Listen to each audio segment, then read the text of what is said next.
I can't give you anything but love, baby. That's the only thing I've plenty of, baby. Dream a while, scheme a while, we're sure to find happiness.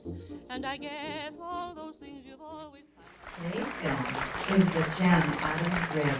It was released in 1949 and directed by George Cukor.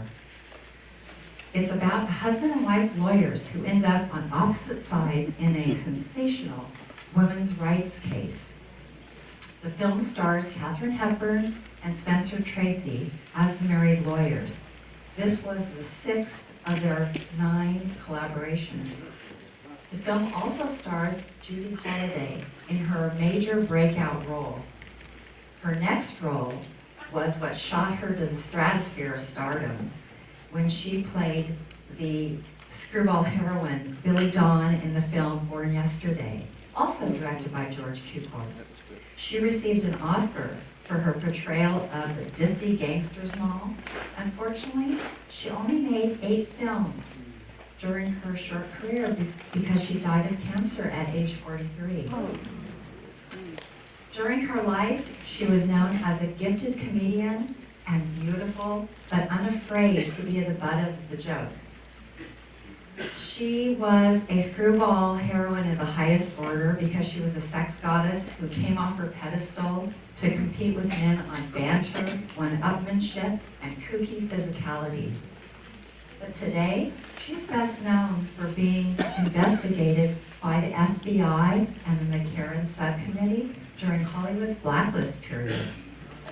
What were her crimes? She was a liberal civil rights activist in her personal life, and she was a Jew. She was a second-generation Jew whose lineage traced back to Eastern Europe. And at the time, being Jewish meant you're a communist. That was the thinking. It was another way to demonize Jewish people. Despite the FBI investigation and no finding that she was a communist or she was attempting to overthrow the government of the United States, she was still invited to testify in Washington, and testify she did. She did something audacious. She gave her testimony in the voice and manner of her character Billy Dawn from the Born Yesterday film, the ditzy gangster's mall. I have heard the audio tape of the hearing, and it is hilarious. But the Blacklist period was no laughing matter. The film industry members were persecuted, fired, incarcerated. Their lives were destroyed for their supposed communist sympathies. This process violated constitutional rights of freedom of association and freedom of speech. It was a very dark period in American history. The Hollywood Blacklist is the subject of a summer film series at the Screwball Cultural Center in Los Angeles. It features discussions with film historians, filmmakers, and family members of blacklisted artists. The film series is being programmed and hosted by Alan K. Rhodey. He is a renowned author. He's also the host of the Film Noir Film Festival held annually in Palm Springs. Mr. Rhodey is here today to support the Screwball film series, and I thank you for your attendance.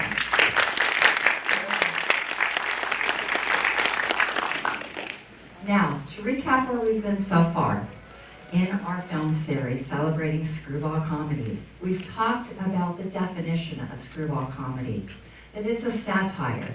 It satirizes courtship, marriage, traditional institutions, and the wealthy. At the center of the action is a mismatched couple, often from different social backgrounds. There is a sexually antagonistic relationship between the two. The dialogue is fast and witty, and it's not sentimental. We've also talked about, we've contrasted the screwball comedy with romantic comedy. The two genres are often confused. But a romantic comedy is a traditional love story. The characters are earnest and sincere. The plot lines involve melodrama and sentiment. Boy meets girl, boy loses girl, boy gets girl back. The male is dominant in a romantic comedy, and the woman is the prize to be won after the man overcomes obstacles. And her satisfaction is knowing that she completes him. Of course, with the screwball comedy heroine, a very different story. She is self-determined, she is on equal footing with men, and she overturns normal courtship rules. We talked also in this series about the origins of screwball comedy. There are 5 factors beginning in the early 1930s that led to the advent of the genre. The first and foremost, the Great Depression, the repeal of prohibition, women's freedoms, socially and in the workforce, as they were starting to be let into society, and in the film industry, the advent of sound film, and finally, the imposition of severe censorship rules on all films being released beginning in 1934. Today's film, released in 1949, is at the end of the classic screwball era. And in the film, we see how America is changing. It's reflected in the storyline and the characters. We're going to discuss that more after the film. What doesn't change through the whole genre is the eternal battle of the sexes. So, on with the movie and let the battle continue. Thank you.